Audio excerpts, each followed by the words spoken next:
তবে আমরা সুপারিশগুলো করেছি, কিছু আছে স্বল্পমেয়াদী, আমরা যেগুলো মনে করছি 6 মাসের মধ্যে করা যাবে, আর মধ্যমেয়াদী 1 থেকে 2 বছরের মধ্যে দীর্ঘমেয়াদী সুপারিশ আছে যেগুলো পরবর্তীকালে ক্রমান্বয়ে দেখা যেতে পারে।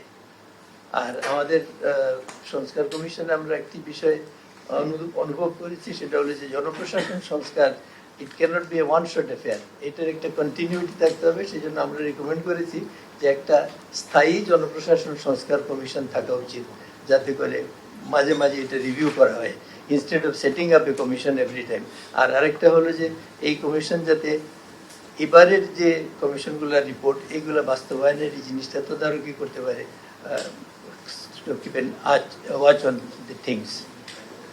আর একটা আমরা যেটা বলেছি যে একটা উদ্ভাবনী ল্যাব প্রতিষ্ঠা, জনপ্রশাসনে সম্পর্কে নতুন নতুন চিন্তা ভাবনা, আমরা গতানুগতিক ব্রিটিশ আমলের সিস্টেমের মধ্যে আছি, এখানে যেন আমরা নিউ আইডিয়াস ইনিশিয়েটিভস নিয়ে আসতে পারি। আচরণবিধিও সরকারি কর্মচারীদের জন্য একটু পৃথকভাবে করা দরকার। আর আরেকটা যেটা, যে এটা আমরা ব্যবসায়ীদের কাছ থেকে বিশেষভাবে এটার উপরে অনেক জোর দিয়েছেন তারা, আমরা মনে করি এটা যুক্তিসঙ্গত। সেটা হলো একটা ওয়ান স্টপ সার্ভিস, যাতে করে ট্রেড রিলেটেড পরিষেবাগুলো একসঙ্গে এক জায়গা থেকে পাওয়া যায়। কারণ এখন অনেক জায়গায় দৌড়াদৌড়ি করতে হয় এবং প্রত্যেক জায়গায় মানুষের হয়রানি হয়।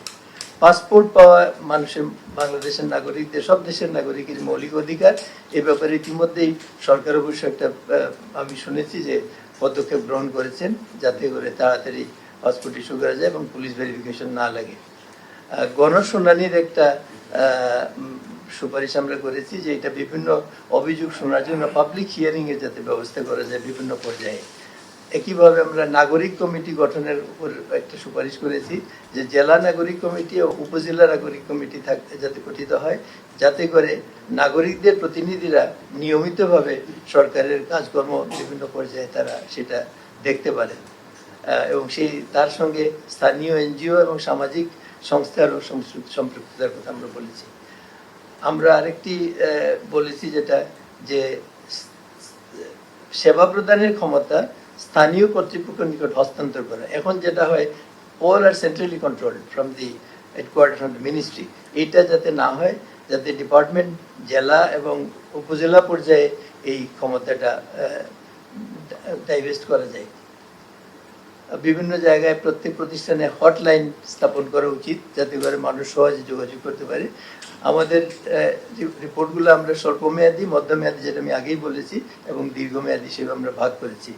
আমরা মন্ত্রণালয়ের সংখ্যা হ্রাস করে মোট 43টি মন্ত্রণালয়, 161টি বিভাগ এখন আছে। এইগুলোকে আমরা 25টি মন্ত্রণালয় এবং অধীনে ক্লাস্টার করে 40টি বিভাগ পুনর্বিন্যাস করার সুপারিশ করেছি। 5টি গুচ্ছে আমরা মন্ত্রণালয়গুলোকে ভাগ করার জন্য রিকোয়েস্ট করেছি, প্রপোজ করেছি। বিধিবদ্ধ প্রশাসন, অর্থ, শিল্প, বাণিজ্য, ভৌত অবকাঠামো, যোগাযোগ, কৃষি ও পরিবেশ, মানব সম্পদ ও সামাজিক উন্নয়ন, এই 5টি গুচ্ছে ভাগ করার জন্য আমরা প্রস্তাব করেছি। আভ্যন্তরীণ সম্পদ বিভাগের আমরা পুনর্গঠনের কথা বলেছি, যে সেখানে মন্ত্রণালয় আলাদা হয়ে যাবে, আর আয়কর, শুল্ক, আবগারি এবং মূল্য সংযোজন কর 3টে অধিদপ্তর হবে তার অধীনে। সেখানে লাইন প্রমোশনের সুযোগ থাকবে ওই ক্যাডারে যারা অফিসার তাদের জন্য। আমাদের এখন বিনিয়োগ সংক্রান্ত বিষয়ে অনেকগুলো প্রতিষ্ঠান কাজ করছে, সেই জন্য আমরা প্রস্তাব করেছি যে এটাকে একটা আমরেলার উপরে একটা প্রতিষ্ঠানে নিয়ে 3টে প্রতিষ্ঠানকে বাংলাদেশ বিনিয়োগ ও উন্নয়ন কর্তৃপক্ষের সাথে একীভূত করার জন্য সুপারিশ করেছি। আমরা 2টি নতুন বিভাগ গঠনের প্রস্তাব দিয়েছি। এই একটি বিভাগ হলো কুমিল্লা, আর একটি ফরিদপুর বিভাগ। এটা আগেই হওয়া উচিত ছিল, বহু আগে, কিন্তু প্রাক্তন সরকার প্রধানের অনীহার কারণে এটা হয় নাই। এটা আমরা নতুন করে প্রস্তাব করেছি, এটা যাতে করা হয় এই 2টো বিভাগ।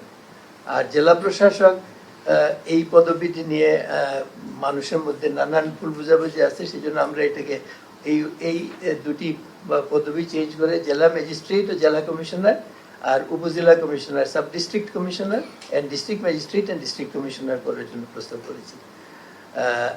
আমরা একটা জিনিস লক্ষ্য করেছি, সেটা হলো যে বিচার বিভাগ আলাদা হওয়ার পরে ছোটখাটো অনেক ডিসপিউট নিয়ে মানুষ আগের দিনে ম্যাজিস্ট্রেটের কাছে আসতো, যেটা এখন আর সুযোগ নাই। তা আমরা সুপারিশ করেছি যে জেলা ম্যাজিস্ট্রেট এবং উপজেলা ম্যাজিস্ট্রেটকে এই ক্ষমতাটা দেওয়া, যেন তারা পিটিশন এন্টারটেইন করে, সেটা আমরা যেটা আগে করতাম যে স্থানীয় কাউকে দিয়ে তদন্ত করে এটা সুপারিশের মাধ্যমে আপোষের মাধ্যমে নিষ্পত্তি করা যেহেতু অনেকগুলোই, যদি কোনোটা দেখা যায় যে না এটাতে মামলা হওয়ার যুক্তিযুক্ততা আছে, তখন সেটা পুলিশের কাছে পাঠিয়ে দিলে পুলিশ এটা তদন্ত করে কোর্টে, ট্রায়াল কোর্টে সেটা উপস্থাপন করবে। এটা আমরা রেকমেন্ড করেছি। ইমিগ্রেশনের ব্যাপারে এখন যেটা আছে সেটা হলো যে সব জায়গাতেই পৃথিবীতে ডিস্ট্রিক্ট পুলিশ আমাদের যেটা আছে, এদেরকে ইমিগ্রেশনে দেওয়া হয়।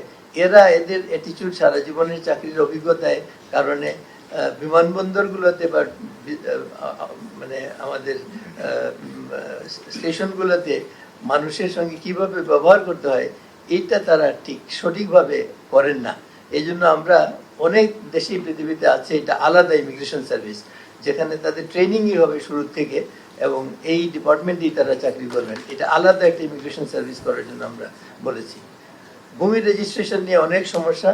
এই ভূমি রেজিস্ট্রেশন এটাকে একটা হলো ডিজিটাল পদ্ধতিতে আওতায় আনা, আর আরেকটা হলো যে ভূমি রেজিস্ট্রেশনকে আইন মন্ত্রণালয় থেকে সরিয়ে ভূমি মন্ত্রণালয়ের অধীনে নিয়ে আসা। They will retain their separate existence, কিন্তু এক ছাতার নিচে কাজ করলে আমরা মনে করি যে বর্তমানে যে সমস্যাগুলো আছে এগুলো থাকবে না। আর এখন এই রেজিস্ট্রেশনের সঙ্গে একটা কাজ আইন মন্ত্রণালয় করে, সেটা হলো নিকাহ বিবন্ধন অফিস। এইটা আমরা মনে করি যে এটা ডেপুটি কমিশনারকে দিয়ে দিলে deputy commissioner can easily deal with this much better than something being done centrally from দিয়ে। আমরা প্রাদেশিক শাসন ব্যবস্থা চালু করার একটা প্রস্তাব করেছি, সরকার এটা বিবেচনা করে। যদি আমরা মনে করি যে আমাদের লোক সংখ্যার কারণে এই সেন্ট্রাল অ্যাডমিনিস্ট্রেশন এটা নট ভেরি এফেক্টিভ, তো যদি 4টা প্রভিন্স করা যায় তাহলে আমাদের ধারণা যে একদিকে যেমন এই সমস্যাগুলো যাবে, আরেকটা হলো রাজনৈতিক দিক থেকেও এর একটা প্রভাব আসবে।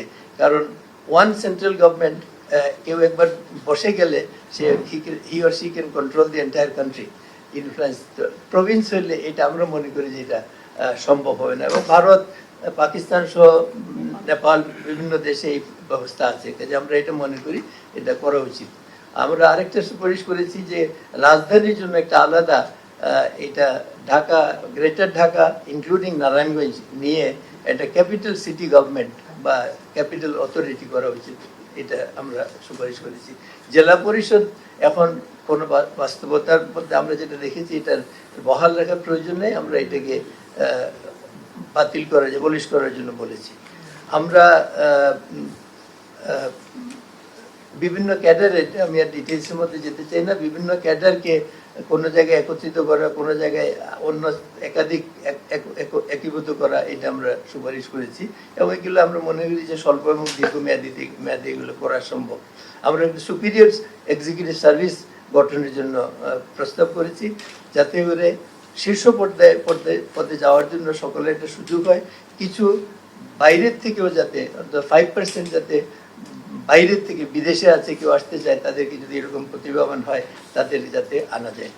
আমরা বিসিএস ডেপুটি সেক্রেটারি লেভেলে আমরা পদোন্নতির ক্ষেত্রে এখন প্রশাসনিক সার্ভিসের জন্য 75% কোটা আছে, আমরা এটাকে 50% করার জন্য সুপারিশ করেছি এবং অবশিষ্ট 50% অন্যান্য সকল সার্ভিসের জন্য খোলা থাকবে। আমরা সচিব নিয়োগের ক্ষেত্রে একটা মন্ত্রিসভা কমিটির মাধ্যমে করা, যাতে করে হুইমসিক্যালি হেড অফ দি গভর্নমেন্ট না করেন, এটা আমরা সুপারিশ করেছি। তাতে আমরা মনে করি যে এটা সুবিধা হবে। আমি আর দীর্ঘায়িত করতে চাই না। আমাদের একটা সুপারিশ আমরা করেছি কন্ট্রোলার এন্ড অডিটর জেনারেল, এটা এক জায়গায় অডিট এবং মানে অ্যাকাউন্টস আলাদা করা প্রয়োজন বলে আমরা মনে করি। এটাকে আমরা 2 ভাগ করার জন্য সুপারিশ করেছি, যে এটা আলাদা হবে। আমরা তথ্য কমিশনকে শক্তিশালীকরণের জন্য এবং তথ্য কমিশন আইন যেটা, তার সংশোধনের জন্য আমরা প্রস্তাব দিয়েছি, সম্পূর্ণ প্রস্তাব। আর নেপাল এই অম্বুডসম্যান, এইটার ব্যাপারে আমাদের এটা ধারা আছে সংবিধানে কিন্তু এটা করা হয় নাই। আমরা মনে করি এই পদটা সৃষ্টি করা খুবই জরুরি, যাতে মানুষ ইজিলি যেতে পারে। আমার মনে হয় আর আমি সময় নেই, যদি তাহলে আমি